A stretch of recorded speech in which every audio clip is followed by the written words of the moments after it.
వాక్య లేఖనాన్ని ధ్యానం చేసుకుందాం. పరిశుద్ధ లేఖనములో నుండి పరమగీతము 3వ అధ్యాయము 10వ వచన భాగాన్ని చదువుదాం.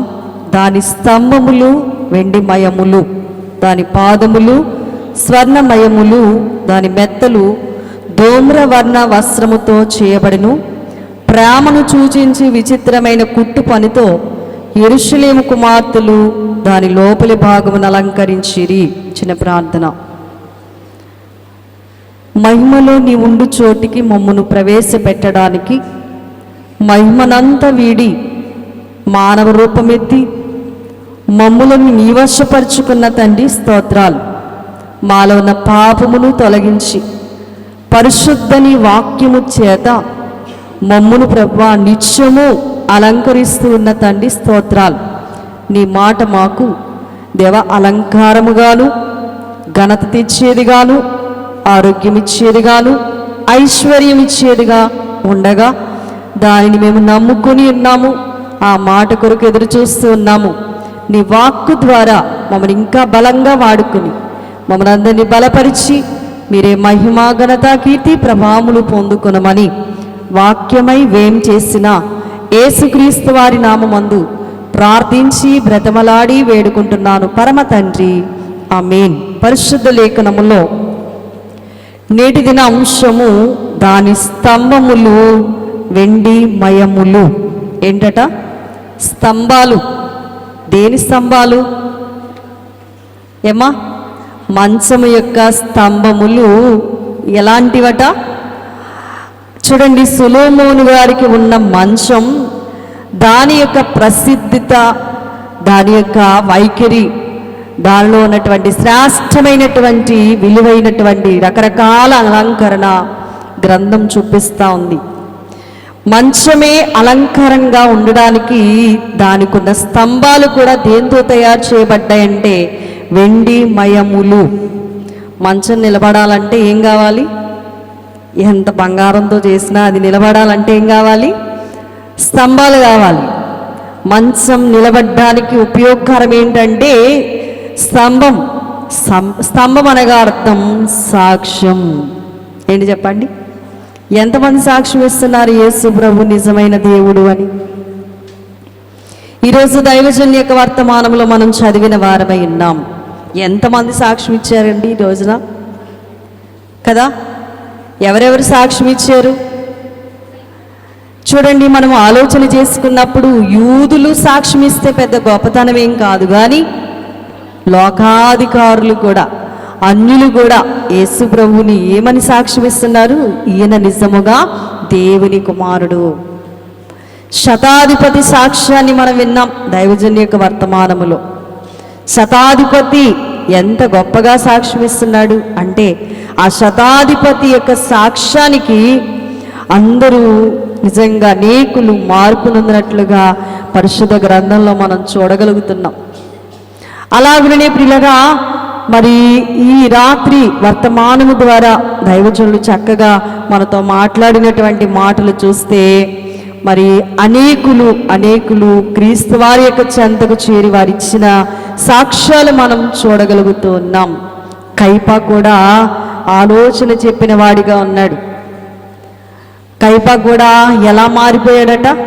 కైపా మంచి బోధ చేసినట్లుగా మరి పరిశుద్ధ గ్రంథంలో దైవజనులు తెలియజేసిన వారై ఉన్నారు. కైపా ఏమని ఆయన బోధించాడు అంటే, మరి చూడండి, ప్రజలైన వారిని ఇలా అలా అంటే వారు వినరు గనుక ప్రజల కొరకు ఒకడు చనిపోవుట మంచిది అని సాక్ష్యం చెప్పినవాడు, మనకు మేలు అని భావించినవాడు, అందుకని మంచి పని చేశాడు అని దైవజనులు రాశారు. సభలోనట కైపా ఒక్కడే ప్రభువు గారి యొక్క పక్షంగా నిలబడ్డాడు. కనుక ప్రియులరా, మనము ఆలోచన చేసినప్పుడు ఇలా మరి అన్యులు కూడా దేవుణ్ణి ఏమని సాక్ష్యం ఇస్తున్నారంటే యేసు ప్రభు దేవుడు అని, యేసు ప్రభు నిజమైన దేవుడు అని దయ్యాలు కూడా ఏం చేస్తున్నాయి? సాక్ష్యం ఇస్తున్నాయి. ఒప్పుకున్నా ఒప్పుకోకపోయినా దయ్యాలు కూడా సాక్ష్యాలు చెప్తున్నాయి దేవుని కుమారుడు యేసయ్య అని. ఆయన నిజమైన దేవుడు అని అనేకులు నోట ఈ రోజున మనం సాక్ష్యాలు వింటున్నాం. మరి సొలొమోనుకి ఉన్న మంచానికి ప్రాముఖ్యమైనటువంటి ఘటం ఏంటి అని అంటే, మంచం నిలబడాలంటే స్తంభం చాలా ప్రాముఖ్యం. ఆ స్తంభం ఎలా ఉండాలి అంటే, సాక్ష్యం ఎలా ఉండాలి చెప్పండి? వెండి ఎలా ఉంటుంది? వెండి ఎలా ఉంటుంది? పవిత్రంగా ఉంటుంది. సాక్ష్యం కూడా ఎలా ఉండాలి? పవిత్రంగా ఉండాలి. వెండి విమోచనకు గుర్తు. వెండి దేనికి గుర్తట? విమోచనకు గుర్తు.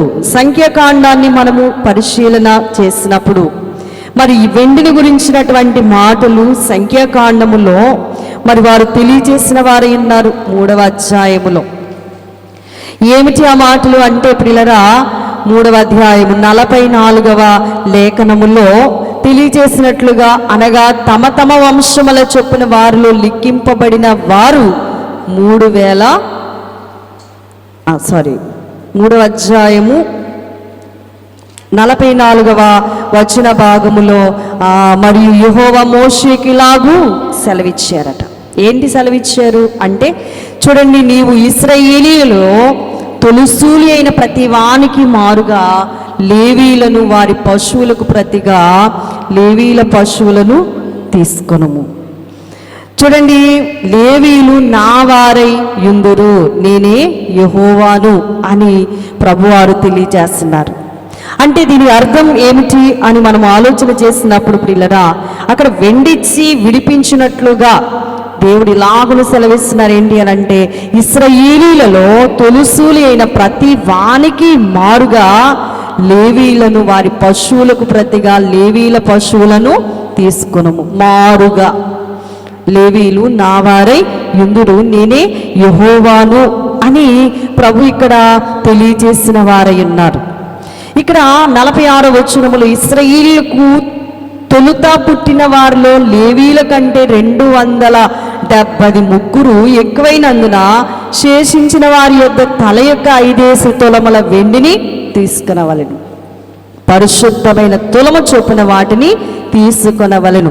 తులము 20 చిన్నములు. వారిలో ఎక్కువ మంది విమోచన కొరకు ఇయ్యబడిన ధనమును అహరోనుకును అతని కుమారులకును ఇయ్యవలెను. వెండిని దేని కొరకు వాడేవారంటే, వెండి ఇచ్చి విడిపించుట, విమోచనము కొరకు. దేని కొరకట? విమోచించుట. ప్రియులరా, విమోచన కొరకు వెండిని ఉపయోగిస్తూ ఉండేవారు. అయితే ఇక్కడ ఇశ్రాయేలీయులకు తొలుత పుట్టినటువంటి వారిలో లేవీల కంటే 270 ముగ్గురు ఎక్కువైనందున శేషించిన వారి యొద్ద తలకొక 5 తులముల వెండిని తీసుకోవాలట. అంత మాత్రమే కాక పరిశుద్ధమైన తులం చెప్పిన వాటిని తీసుకోవాలి. వెండి చూడడానికి కూడా ఎలా ఉంటుంది? ఎలా ఉంటుంది? వెండి కలర్ ఏంటి? ఎర్రగా ఉంటుందా? నల్లగా ఉంటుందా? తెల్లగా. చూడండి ప్రియులరా, వెండి ఎలా ఉంటుందట? స్తంభం కూడా ఎలా ఉంది? తెల్లగా. నీ సాక్ష్యం కూడా ఎలా ఉండాలి? ఎలా ఉండాలమ్మా? స్తంభం. నీవు ఒక స్తంభముగా ప్రభు యొక్క సన్నిధానములో స్తంభం బాగుగా ఉంటేనే సంఘం బాగుగా ఉంటుంది. నీ సాక్ష్యం తప్పుడు సాక్ష్యం అయితే నిన్ను బట్టి అనేకులు ఏమైపోతారు? కూలిపోతారు. మంచానికి ప్రాముఖ్యమైనటువంటి ఘట్టం ఏది అనంటే స్తంభం. మనం ఇచ్చే సాక్ష్యం మీదే ఆధారపడుతుంది సంఘం. మనం తప్పుడు సాక్ష్యాలు చెప్పామనుకోండి, వచ్చుచున్న వాళ్ళు కూడా వెనక్కి వెళ్ళిపోతూ ఉంటారు. మంచం కూల్చే వాళ్ళం కాకూడదు, మంచాన్ని నిలబెట్టే వాళ్ళంగా ఉండాలి. సంఘాన్ని నిలబెట్టే వారంగా ఉండాలి. దేవుని యొక్క సన్నిధానములో వెండిచ్చి అక్కడ విడుదల చేశారు. సంఖ్యాకాండములోని 19వ అధ్యాయములో కూడా 16వ లేఖనములో ఈ విధంగా రాసిన వారై ఉన్నారు. ఏంటి అంటే, బయట పొలములో ఖడ్గముతో నరకబడిన వానినైనను శవమునైనను మనుషుని ఎముకనైనను సమాధినైనను ముట్టువాడు 7 దినములు అపవిత్రుడయుండును.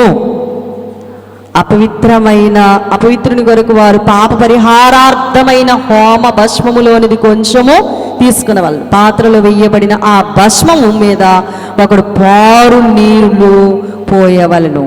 తర్వాత పవిత్రుడైన ఒకడు హిస్సోపు తీసుకుని ఆ నీళ్లలో ముంచి ఆ గుడారం మీదను దానిలోని సమస్తమైన ఉపకరణముల మీదను అక్కడున్న మనుషుల మీదను ఎముకనే గాని నరకబడిన వాణిని గాని శవముని గాని సమాధిని గాని ముట్టిన వాని మీదను దానిని ప్రోక్షింపవలెను. చూడండి ప్రియులరా, దేవుని యొక్క సన్నిధానములో మరి ఈ విషయాలు ఇక్కడ బయలుపరిచిన వారై ఉన్నారు. మరి వెండి అనేది పవిత్రతకు లేక పరిశుద్ధతకు కూడా గుర్తుగా కనబడతా ఉంటుంది. పరిశుద్ధ లేఖనములో మనము ఆలోచన చేసినప్పుడు మరి దేవుని యొక్క సన్నిధానములో మరి విడిపించబడాలి అంటే ఆ దినాల్లో ఏం చేసేవారంటే సంఖ్యాకాండములు ఎలా ఉంటుంది, లేవియ కాండాన్ని చూసినప్పుడు 27వ అధ్యాయములో 6వ వచనములో 1 నెల మొదలుకొని 5 ఏండ్ల లోపలి వయస్సు గల మగవానికి 5 తులముల వెండి వెలను, ఆడదానికి 3 తులాల వెండి వెలను నిర్ణయింపవలను అని రాశారు. ఏంటి ఈ వెండి యొక్క వెల అంటే విమోచించాలంటే గనక అక్కడ ఏం సమర్పించాలంట, వెండిని సమర్పించాలి. ఇక్కడ ఎవరికి ఎంత లెక్క అనేది తెలియజేసిన వారై ఉన్నారు. మరి రాయబడినటువంటి మాటలు చూస్తే ప్రారంభ వచనములో దేవుడు మోషే గారికి తెలియజేసినటువంటి మాట, ఇశ్రాయేలుతో మాట్లాడవలసిన మాట ఏంటి అని అంటే, ఒకడు విశేషమైన మొక్కుబడి చేసిన ఎడల నీవు నిర్ణయించిన వెల చొప్పున వారు యెహోవాకు దాని చెల్లించవలెను. నీవు నిర్ణయింపవలసిన వెల ఏంటి అంటే 20 ఏండ్లు మొదలుకొని 60 ఏండ్ల వయసు వరకు కూడా మగవానికట పరిశుద్ధ స్థలం యొక్క తులం వంటి 50 తులముల వెండి నిర్ణయించారు ఆ దినాల్లో. ఆడదానికి ఏమో 30 తులాల వెండిని నిర్ణయించారు. 5 ఏండ్లు మొదలుకొని 20 ఏండ్ల లోపల వయస్సు గల మగవానికి ఏమో 20 తులాల వెలను, ఆడదానికి ఏమో 10 తులాల వెలను నిర్ణయించారు. 1 నెల మొదలుకొని 5 ఏండ్ల లోపల వయస్సు గల మగవానికేమో 5 తులాల వెండి వెలను, ఆడదానికి 3 తులాల వెండి వెలను నిర్ణయింపవలెను. ఇది వారి ప్రభువు తెలియచేయగా వెండి ద్వారా విమోచించబడుట అనేది ఈ గ్రంథంలో మనం చూడగలుగుతూ ఉంటాం. అంటే దేవునికి ఈ విధమైనటువంటి మొక్కుబడులు చేసిన వారు ఉన్నారు ఆ దినాల్లో. అలాగే నిర్గమాకాండములో కూడా వ్రాయబడినటువంటి మాటలు చూస్తే నిర్గమాకాండములో మరి ఏమిటి వ్రాయబడి ఉంది అంటే 29వ అధ్యాయానికి వచ్చినప్పుడు మరి గ్రంథకర్త వ్రాసినప్పుడు మోషే గారు తెలియజేసినటువంటి మాటలు 19వ వచన భాగములో చూస్తే, మరియు నీవు 2వ పొట్టేలును తీసుకునవలెను, అహరోనును అతని కుమారులను ఆ పొట్టేలు తల మీద తమ చేతులుంచగా ఆ పొట్టేలును వధించి దాని రక్తములో కొంచెం తీసి అహరోను కుడి చెవి కొన మీదను అతని కుమారుల కుడి చెవుల కొనల మీదను వాడి కుడి చేతి బొట్టన వ్రాళ్ళ మీదను వారి కుడికాలి బట్టన వేల మీదను చమిరి బలిపేట మీద చుట్టా రక్తాన్ని ఏం చేయాలంట, ప్రోక్షింపవలెను.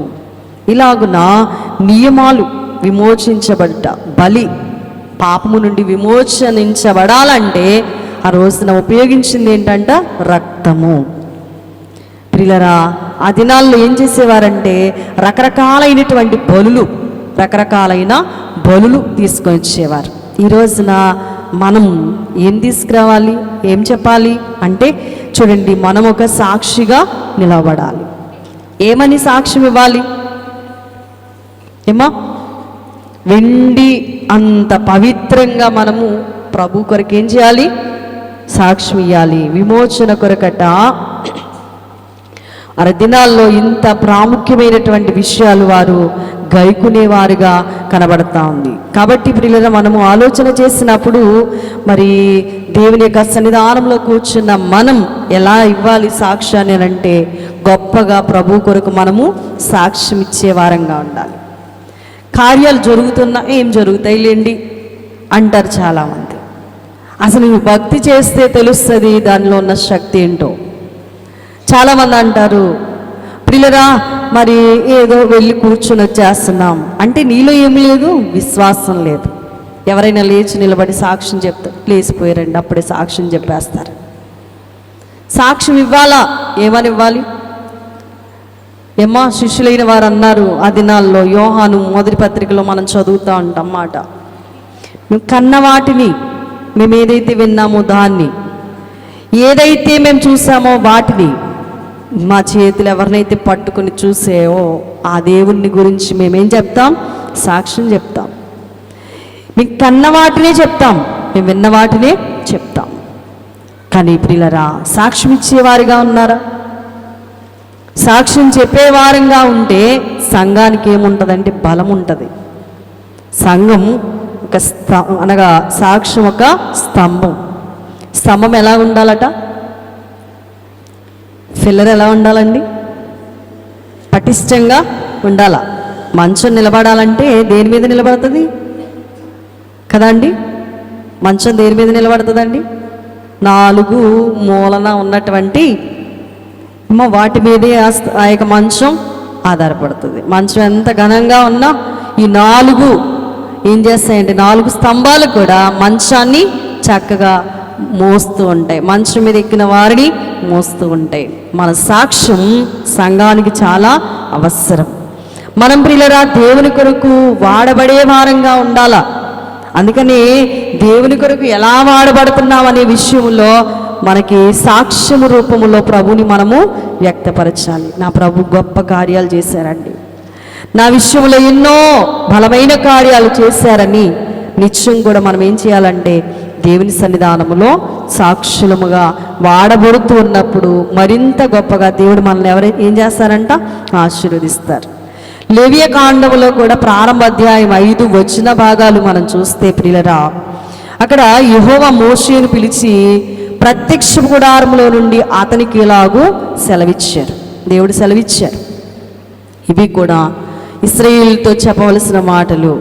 ఏంటి ఆ మాటలు అంటే, మీలో ఎవరైనా యెహోవాకు బలర్పించినప్పుడు గోవుల మందలో నుండి కానీ, గొర్రెల మందలో నుండి కానీ, మేకల మందలో నుండి కానీ దానిని తీసుకొని రావలను. అతడు దహన బలి రూపముగా అర్పించినది గోవుల్లోనిదైన ఎడల నిర్దోషమైన మగదాన్ని తీసుకొని రావలను. తాను యెహోవా సన్నిధిని అంగీకరింపబడినట్లు ప్రత్యక్ష గుడారం యొక్క ద్వారమునకు దానిని తీసుకుని రావలను. అతడు దహన బలిగా అర్పించు పశువు తల మీద తన చెయ్యినుంచవలను.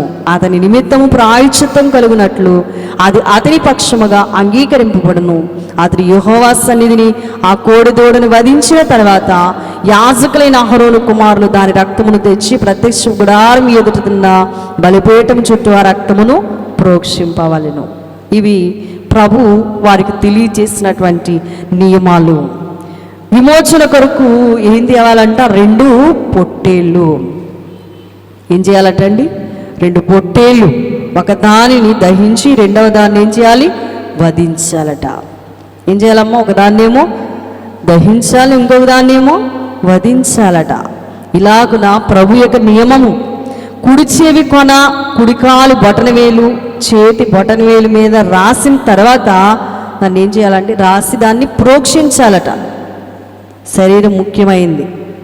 శరీరములో చాలా రకాలు పార్ట్స్ ఉన్నాయి. ఒకటి చెవి, కన్ను. ఏమున్నాయి చెప్పండి? కన్ను, చెవి. మనం ఆలోచన చేసినప్పుడు ప్రియులరా, మరి యోబు గ్రంథంలో మాట్లాడినటువంటి మాటను మనము చూస్తే యోబు గ్రంథం 34వ అధ్యాయములో మరి ప్రస్తావించినటువంటి మాటను మనము చదివినప్పుడు అక్కడ 3వ లేఖనములో ఈ విధంగా వ్రాయబడి ఉంది. అంగిలి ఆహారమును రుచి చూసినట్లు చెవి మాటలను పరీక్షించును. ఏం చేస్తుందట? అంగిలి ఏం చేస్తుంది? ఎంత రుచిగా ఉందో కూర అంటాం. ఏదంటది? మన అంగిలి. అంగిలి అంటే ఏమో నాలుగు పై భాగం అంతా కూడా ఏం చెప్తుంది? రుచిని తెలియజేస్తుంది. చెవి ఏం చేస్తుందట? మాటలను పరీక్షిస్తుందట. మాటలను ఏం చేస్తుంది?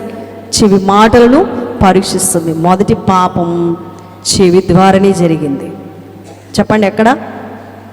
చెవి ఏం చేస్తుందంట? మాటలను పరీక్షిస్తుందట.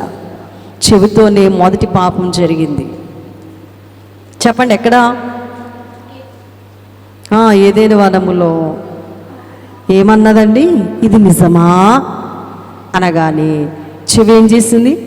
అవ్వమ్మ చెవితో విన్నది. 22వ కీర్తన ప్రారంభ శరణములో ఆర్తధ్వని కనబడతా ఉంది. ఏదో అనండి, నా దేవా నా దేవా నన్నేలా విడనాడితివి. ఆర్తధ్వని. చూడండి ప్రియులారా, మొదటి పాపం చెవి. అవ్వమ్మ విన్న దేంతో అంటే చెవితో ఉంది. అక్కడ పాపం ఏర్పడింది. సాతానుకు కావలసిందంట గుమ్మమే అన్నారు. సాతానికి ఏం కావాలంట? గుమ్మం కావాలంట. దేవునికి కావలసింది కూడా గుమ్మమేనట. కీర్తనకారులు అంటారు 24వ కీర్తన 7వ శరణములో, గుమ్మములారా మీ తలలు పైకెత్తుడి. గుమ్మములారా మీ తలలు ఏం చేయాలట? పైకెత్తండి. గుమ్మము అనగా నొసలు, తల. నొసటి భాగం మీద మనకేముంటుంది చెప్పండి? సిలువ ముద్ర ఉంటుంది, సిలువ గుర్తు ఉంటుంది. ఇది ప్రియులారా ప్రతి ఒక్కరి నొసటి మీద నిత్యం ఉండాలి. ఇది సాతానుగాడు కంకణం వేసుకొని ఇదే కావాలని కూర్చున్నాడు. మన నొసటి మీద మనం ఏం వేసుకోవాలి? సిలువ గుర్తును మనం కలుగున్న వారంగా ఉండాలి. ప్రియులారా వాడికి కూడా కావాలి. అందుకని నొసటి మీద ఏం వేస్తుందంట? రేపు ముద్ర వేయబోతా ఉంది. కాబట్టి జాగ్రత్తగా మనము మసులుకోవాల్సిన వారమై ఉన్నాం. 3 రకాలైనటువంటి మరి ప్రియులారా చెవులు ఈ రోజున మనం చూస్తే బైబిల్ గ్రంథములో వ్రాయబడ్డటువంటి మాటలు మనం చూస్తే ప్రియులారా, బైబిల్ గ్రంథం చెప్తున్నటువంటి మాటలు మనం ఆలోచన చేసినప్పుడు, ఒకటి యెషయా గారు అంటారు 6వ అధ్యాయం 10 ప్రకారము మనం ఆలోచన చేస్తే, మరి 3 రకాల చెవులు తర్వాత వివరించుకుందాం. 6వ అధ్యాయాన్ని ఒక్కసారి చదివినప్పుడు 10వ వచనములో వారు కన్నులతో చూస్తారట, చెవులతో వింటారట, హృదయముతో గ్రహించి మనస్సు మార్చుకుని స్వస్థత పొందకపోనట్లు ఈ చెవుల హృదయం క్రొవ్వ చేసి వారి చెవులు మందపరిచి వారి కన్నులు మూయించమని చెప్తోంది సాతాను. చూడండి ప్రియులారా, కన్నుల్ని ఈ రోజున ఏం చేసేసాడు? ఏమండి, కన్నులు ఏం చేయబడుతున్నాయి? ఎన్నో సాక్ష్యాలు వింటూ ఉంటారు, కళ్ళని వెంబడి చూస్తూ ఉంటారు. సాక్ష్యాలు చూడడం ఏంటి? జీవితాలు ఎన్నో సాక్ష్యాలు జరుగుతూ ఉంటాయి. అయినా కూడా చాలామంది ఏం చేయరండి? కళ్ళుంటాయి కానీ ఈ కంటికి ఈ యుగ సంబంధమైనటువంటి దేవత మనోనేత్రాలకి ఏం చేస్తుందంటే గ్రుడ్డితనం.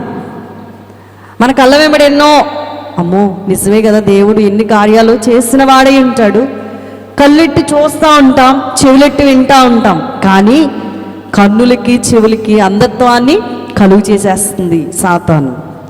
మనం ఆలోచన చేసినప్పుడు ప్రియులారా, లూకాసు వార్త పాఠాన్ని మనం చూసినప్పుడు లూకాసు వార్తలో కూడా 9వ అధ్యాయములో ఒక మాట రాయబడి ఉంటుంది. 9వ అధ్యాయము మరి ప్రియులారా మనం ఆలోచన చేసినప్పుడు 44 వచనముల్లో ఆయన చేసిన కార్యములన్నిటినీ చూసి అందరూ ఆశ్చర్యపడుచుండగా ఆయన, ఈ మాటలు మీ చెవులలో నాటనీయుడి, మనుష్య కుమారుడు పాపుల చేతికి అప్పగింపబడబోచున్నాడని తన శిష్యులతో చెప్పాడట. శిష్యుల చెవులో ఏం వేశాడు యేసయ్య? ఏం వేశాడు ఆయన? మనుష్య కుమారుడు మనుష్యుల చేతికి అప్పగింపబడబోచున్నాడని శిష్యులైన వారితో చెప్పాడట. చేసిన కార్యాలన్నీ అందరూ చూసి ఆశ్చర్యపడతా ఉంటే ప్రభువారు అంటున్నారు, ఓ శిష్యులారా, ఈ మాటలు మీ చెవుల్లో ఏం చేయండి? నాటనియండి. నాటనిచ్చారా? నాటబడ్డాయంటారా వాళ్ళ చెవుల్లో? ఏమా మన వాక్యం తెలిసిన వాళ్ళమే కదా, నాటుకున్నాయంటారా వాళ్ళ చెవుల్లో? నాటుకోలేదు. నాటుకుంటే ప్రభు నిడిచిపెట్టేవారు కారు. ఒక రకంగా చెప్పాలంటే శిష్యుల వల్ల కూడా ప్రభు చాలా శ్రమల పాలయ్యారు. ఎందుకంటే వారు చెదరగొట్టబడ్డారు, ప్రభుని విడిచిపెట్టి వెళ్ళిపోయారు. అలాంటప్పుడు ఆయనకి ఎంత బాధ, ఎంత నమ్మాడేసయ్యా. ఏమో అవునా కదా, ఎంత నమ్మితే ఒక్కరూ కూడా లేకుండా ఏమైపోయారు? యోహాన్ తప్ప అందరూ కూడా చెదిరిపోయి పారిపోతూ ఉన్నారు. ఇక్కడ అందుకని పనిగట్టుకుని ఏం చేయమంటున్నారండి, మీ చెవుల్లో ఆ మాటలు నాటనియండి. కొంతమందికి చూడు ఇలా లోపల నుండి ఇంకా బయటకు రాకుండానే ఎక్కేస్తుంది. తాగినోడికి నిశ ఎక్కినట్టుగా కొంతమందికి చూడు తక్కువని ఎక్కేస్తుంది. మంచి ఎంత చెప్పినా ఎక్కదు. ఒకవేళ ఎక్కినా ఉండనియ్యరు. ఈ చెవితో వింటారు, ఇంకో చెవితో విడిచిపెట్టేస్తూ ఉంటారు. ప్రియులారా, అందుకని ఇక్కడ అంటున్నాడు నాటాలంట. ఏ మాటలు నాటుకోవాలి? యెషయా అదే అంటున్నాడు. కనులున్నాయి చూస్తారు, కానీ ఏముండదు, తెలుసుకోరు.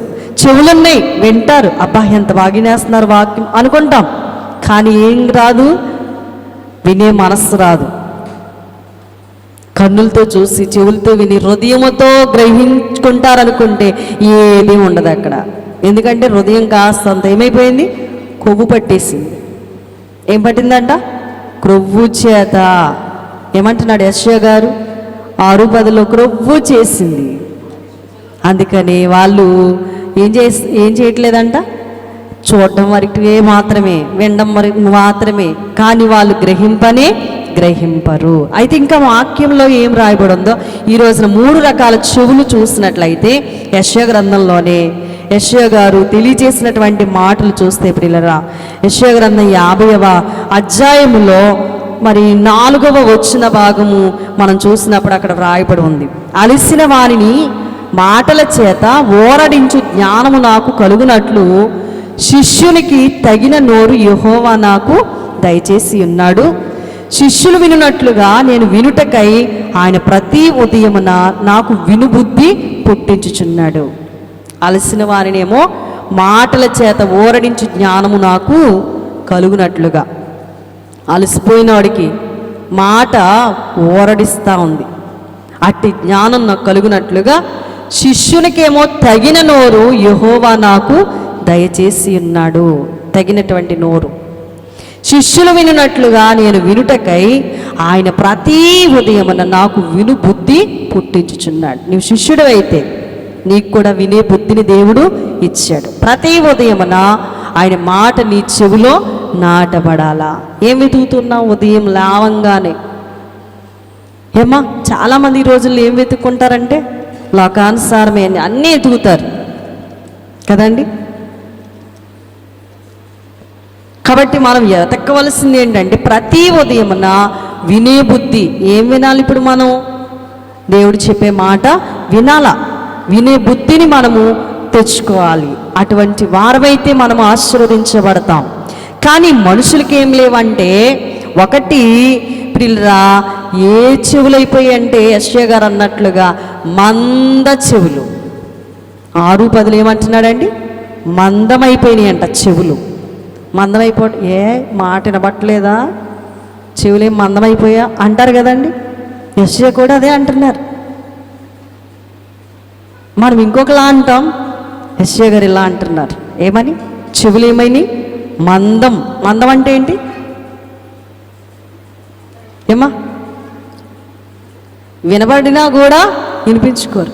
మరి బాబిట్రారా నన్ను కాదన్నట్లుగా వెళ్ళిపోతూ ఉంటారు. ప్రభు వాక్యం వినబడతా ఉన్నా కూడా నాకు కాదు, నన్ను కాదు అన్నట్లుగా మరి పట్టించుకోలేనటువంటి వారి కొరకు వాక్యం సెలవిస్తూ ఉంది. మంద చెవులు. ఒకటే చెవులట, మంద చెవులు. రెండవ చెవులు ఉన్నాయే చూడండి. ఇప్పుడు ఇలా తిమోతి గారు రాసినటువంటి మాటల్లో మనం అందరము ఎరిగిన వారమే. ఏమిటి ఈ చెవులు అంటే లోకానికి పట్టినటువంటి దురద. 4వ అధ్యాయం తిమోతి 2వ పత్రిక 3వ వచనములో, ఎందుకనగా జనులు హితబోధను సహింపక. అంటే ఏంటి? సరిగా హితబోధ అంటే ఏంటి చెప్పండి? ఆరోగ్యకరమైనటువంటి బోధ సరిగా మానవుడికి ఎక్కదు. జనులకి ఏ బోధ కావాలంటే ప్రియులరా మరి అనగా కల్పనా కథలు కావాలా. ఏమంటున్నాడు ఇక్కడ? సహింపక దురద చెవులు గలవారై తమ స్వకీయ దురాశలకు అనుకూలమైన బోధకులను తమ కొరకు పోగు చేసుకొని. జనులకి ఏ చెవులు ఉన్నాయట? దురద. ఎందుకు దురద పట్టింది? యేసుక్రీస్తు వారి బోధలో ఏముంది చెప్పండి? ఆరోగ్యం ఉంది. యేసుప్రభు వారి బోధ మనందరికీ ఏమిస్తుంది? ఆరోగ్యాన్ని ఇస్తుంది. వాక్కు ద్వారా ఆరోగ్యం. వాక్కు పంపి దేవుడు రోగులైన వారిని బాగు చేశాడు. కానీ మాకు అవసరం లేదు. జనులు ఏమంటున్నారు చెప్పండి? చెప్పివే చెప్పడం మాకేం అవసరం లేదు. ఏం కావాలి అంటే దురద చెవులు గల వారి స్వకీయ దురాశలకు అనుకూలమైన బోధకులను తమ కొరకు పోగు చేసుకొని సత్యమునకు చెవినివ్వరట. కల్పనా కథల వైపుకు తిరిగే కాలం వచ్చింది. సత్యం వినరు. సత్యం మాకు అక్కర్లేదు. అందుకే సత్యం సంత వీధిలోకి వెళ్ళిపోయింది. చూడండి ప్రియులరా, సత్యమునకు చెవినియక కల్పనా కథల వైపుకు తిరిగే కాలం వచ్చింది. కాబట్టి మనం ఏ చెవులు కలిగి ఉన్నామో పరీక్షించుకోవలసిన వారమై ఉన్నాము. ఇక మనం చూస్తే ప్రకటన గ్రంథంలో పదే పదే మాట్లాడతారు. ఏ చెవులంటే ప్రియులరా, వినే చెవి. ప్రకటన గ్రంథం 2:7 అంటాడు, ఆత్మ సంగములతో చెప్పుచున్న మాట చెవి గలవాడు వినుగా. అందరికీ కలుగు చేసినప్పుడు చెవి పెట్టాడా లేదా? చూసుకోండి ఒకసారి, మీకు చెవులు ఉన్నాయో లేవో ఏమో చూసుకోండి. మలుకు చెవి ఏమైనా తెగ నరికినట్లుగా ఈరోజు పాటల్లో కూడా మలుకు గారు వచ్చారు కదా. ఆయన చెవిని ఏం చేశాడు పేతురు గారు? ఉక్రోషం వచ్చేసింది, చెవి తెగ నరికేశాడు. చెవి లేకపోతే ఎలాగా? ఎంత బలహీనత చూసుకోండి. మీరు 2 చెవులు ఉన్నాయో లేవో? ఉన్నాయా? అయితే ఇక్కడ ఏమంటున్నాడు? ఆత్మ సంగములతో చెప్పుచున్న మాట చెవి గలవాడు వినుగాక. చెవి ఉంటే వింటారు, చెవి లేకపోతే ఎక్కదు. కాబట్టి ఆత్మ చెప్పుచున్న సంగతులట చెవికి ఎక్కించుకోవాలి. ఎక్కించుకోవట్లేదంటే ఏం లేవు, ఉన్న చెవి లేనట్టే. పాపం మలుకుకి చెవి ఉంది కానీ పేతురు దయ అంతా చెవి ఏమైపోయింది? ఊడిపడిపోయింది. మరలా ప్రభు ప్రార్థించగా చెవి కలిగిన వాడయ్యాడు. మనం ఆలోచన చేసినప్పుడు ప్రియులరా, ఆత్మ చెప్తున్న మాటలట మన చెవులు వినాలి. ప్రియులరా, మనం ఆలోచన చేసినప్పుడు దేవుని యొక్క కంచె మనం నిత్యం కూడా కలిగి ఉండాలా. అందుకని దేవుని మాట నిత్యం కూడా మనం ఏం చేయాలి? వినేవారంగా ఉండాలి. దేవుని మాట ఏం చేయాలట? వినేవారంగా ఉండాలి. చెవులు చాలా పవిత్రంగా ఉండాలి. ఈ రోజున స్తంభము అనే విషయంలో మన సాక్ష్యం, ఎలాంటి సాక్ష్యం చెప్తున్నాం, ఎలాంటి సాక్ష్యాన్ని వింటున్నాం, ఎలాంటి సాక్షిగా నిలబడుతున్నాం, ఇది చాలా ప్రాముఖ్యమైనటువంటి విషయం. కాబట్టి ప్రియులరా, దేవుడు మనల్ని వాడుకుంటున్నప్పుడు మనం దేవుని కొరకు ఖచ్చితంగా వాడబడాలా, దేవుని కొరకు నిలబడాలా. అప్పుడు దేవుడు మనలను ఇంకా అత్యధికంగా ఆశీర్వదిస్తూ ఉంటాడు. అయితే ప్రియులరా, మనం ఆలోచన చేసినప్పుడు గ్రంథం చెప్తున్నటువంటి మాటలు మనం చూస్తున్నట్లయితే ప్రభువుకి కావాలి అని కోరుకుంటున్న వాటి మీదే సాతానుగాడు కూడా ఏమించాడట? వాడు కూడా వ్యామోహం కలిగి ఉన్నాడు. వాడికి మనం చెవులనివ్వకూడదు, కంటినివ్వకూడదు. మన కన్ను జాగ్రత్తగా ఉందో లేదో పరీక్షించుకోవాలి. మన చెవి వింటున్నప్పుడు అది జాగ్రత్తగా వింటుందో లేదో చూసుకోవాలట. కాబట్టి మనము దేవుని యొక్క సన్నిధానములో నడుస్తూ ఉన్నప్పుడు, దేవుని కొరకు నడుస్తూ ఉన్నప్పుడు మరి వెండి అంత పవిత్రంగా మనము జీవించాలి. ఇంకా మనం ఆలోచన చేస్తే ప్రియులరా, దాని స్తంభములు ఎలా ఉన్నాయంటే మరి ఇలానే వెండి మయములు. ఎలాంటివట? వెండి అంత పవిత్రములు. మాట కూడా వెండి అంత పవిత్రంగా ఉండాలంటాడు. మాట కూడా ఎలా ఉండాలట? వెండి అంత పవిత్రంగా ఉండాలట. ఒక మాట మాట్లాడావంటే ఆ మాటలో పవిత్రత రావాలి. అందుకే మీ సంభాషణ ఎల్లప్పుడు కూడా రుచిగా ఉండాలి, దానికి ఉప్పు చేర్చండి అని అంటాడు. దేవుని యొక్క వాక్యం అనేటువంటి వెలుగులో మనం ఉన్నాం కనుక దేవుని మాటలే మన నోట రావాలి, వాటినే మనం వినాలి. వినుట ద్వారా దేవసాయి గారు అన్నారు, వినుట, విశ్వసించుట, ఆజ్ఞకు విధేయులైనట. ఈ 3 పనులు చేసేవారు పరలోకం నాది అని చెప్పొచ్చట. ఏం చేసేవారు? వినేవారు, విశ్వసించేవారు, విశ్వసించిన వాటిని అవలంబించిన వారు. ఈ 3 పనులు చేసేవారే పరలోకానికి వాస్తవ్యులు. అంతేగాని తప్పుడు సాక్ష్యాలు చెప్పకూడదు. వెండి అంత పవిత్రంగా జీవించాలి.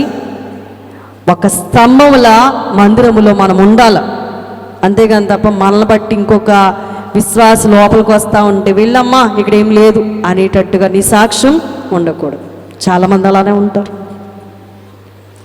చాలామంది దయ అంట వచ్చిన వారికి ఆస్తంత బయటికి వెళ్ళిపోతారు. అలాంటి వారంగా కాక మనం దేవుని కొరకు ఒక సాక్షిగా వాడబడాలి. పేతురు, యోహాను, యాకోబులే కాదు, శిష్యుడికి వినే బుద్ధి ఎలా ఇచ్చాడో మనకి కూడా అలాగే వినే బుద్ధిని ప్రభు ఇచ్చారు కనుక మనం ఏం చేయాలంటే ప్రభువులో నిలబడాలా.